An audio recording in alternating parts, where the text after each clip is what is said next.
Hey guys, it's Jasmine, and today I'm coming to you guys with a transitioning video. So this will be the first video of probably many on my channel. I'm thinking about starting a mini series on my channel about transitioning, doing different hairstyles, how to deep condition, and all that stuff. So if you guys are interested in those kinds of videos, give this video a thumbs up and leave a comment down below, and I will definitely do those videos for you guys. But today I just wanted to kind of talk about the basics on transitioning. So recently I did a blog post on my blog, which is always linked down below, but I'll be reading some notes from my phone from the blog post to talk to you guys today. But it's basically just going from permed hair to relaxed hair and the different ways that you can do that. So in the blog post, I talk about how there are two ways that you can go from permed hair to natural hair, and I talk about the big chop, and I also talk about transitioning. This video, of course, is going to focus on transitioning, but for those of you who don't know what a big chop is, it is when you have permed probably about 95% of your hair, and your roots are usually the only parts of your hair that are natural, and you just go ahead and cut off all of the permed hair that is on your head. Transitioning is the exact opposite. You don't go into an immediate chop of your hair. You kind of let it grow out. You do a little bit of cutting at a time until eventually, after how many months or years, you are completely natural.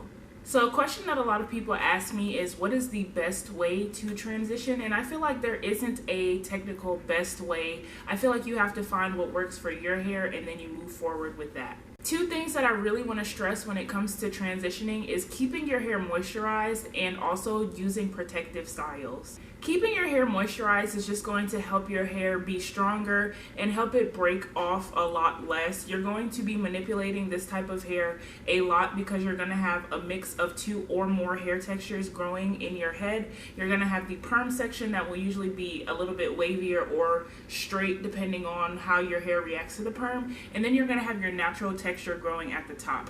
There will also be a third slight pattern that you might notice where the permed hair and the natural hair meet. That hair might be curly, but it might be a looser type of curl compared to your natural hair texture. A few good protective and manipulative styles that I would suggest are like braid outs, twist outs, rod sets.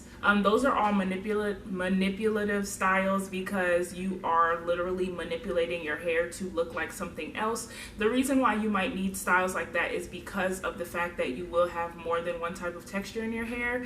Wash and goes are probably not going to work in your transitioning stage because your textures are not going to match and your wash and go is kind of going to look a little wonky. So I would recommend manipulating your hair into these different styles so that you can achieve a nicer outcome. The difference between manipulative styles and protective styles usually only last for about a few days to a week or maybe even a week and a half at most if you keep them upright. Protective styles can last for months and months on end. Manipulative styles are the styles that I mentioned before. Protective styles are more like box braids, weaves, wigs, crochet twists, things of that nature that you can put in your hair and leave installed for long periods of time, and it's protecting your natural hair because you're not manipulating your hair, you're not exposing it to the elements. It's usually braided down underneath these types of styles. If I had to choose between manipulating my hair or protecting my hair when I was transitioning so many years ago, I would have gone the protective styling route.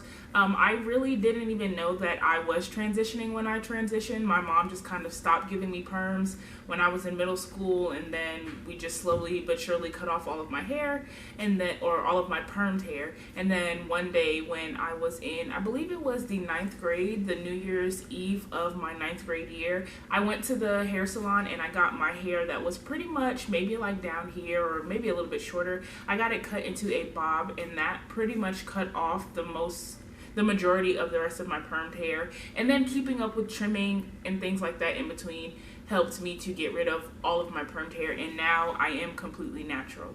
With transitioning, it is important to keep up a routine with trimming your hair. If you don't trim your hair, then you still will just be growing your hair out. Your natural sections will grow out, but you still will keep the perm sections as your hair grows out, and you're not going to obtain the look that you want. So you want to, if you don't want to go the big chop route and just cut it all off at once you grow maybe 2 inches of hair, then go in and cut 2 inches inches of hair, and do the same thing over and over again, just so that you are keeping up with getting rid of those perm ends and not damaging your hair as much. It also takes a lot of patience to transition. It takes a lot of patience to do anything in life, but transitioning takes a lot of patience. You have to find what products work for your hair and what styles work for your hair. Detangling is also a very time-consuming process, because the way you detangle your permed ends is not going to be the same way that you detangle your natural ends.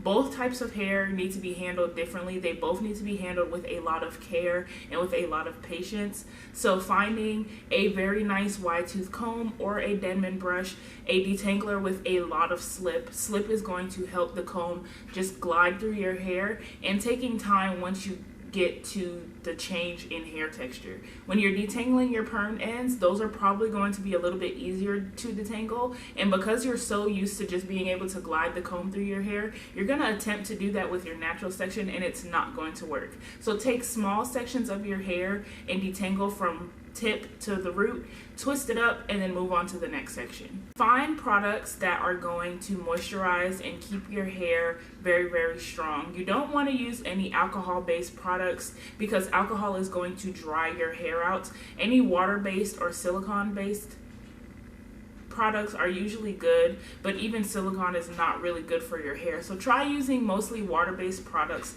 And I know that sounds kind of difficult, like how am I gonna know? You'll know when you read the ingredients list. Usually the first, second, or third ingredient on the product will either say water. I'm not sure what the exact name for silicone is, but if it doesn't say water, it will say something else, or it will say alcohol, and you'll know that it is not a water-based product. There are many natural hair brands out there that I think are absolutely amazing, but the three that I have stuck to since I began my natural hair journey, of course, is going to be everyone's tried and true Shea Moisture. Shea Moisture has so many different lines within their brand itself to cater to all different hair types. So you just have to know your hair type and find the brand that works, or find the line that works for your hair type. Cantu is also a great brand. I love their leave-in conditioner. That's actually what I use in my hair now when I'm doing my wash and goes.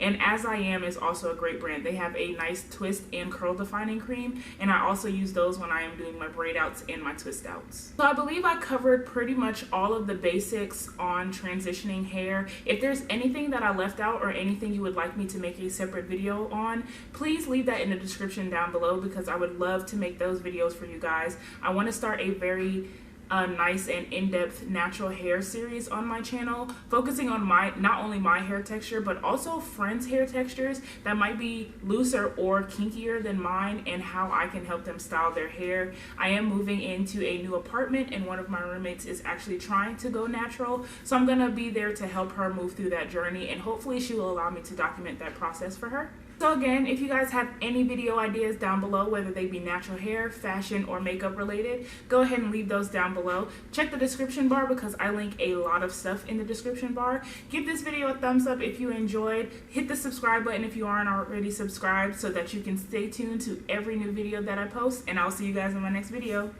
Bye.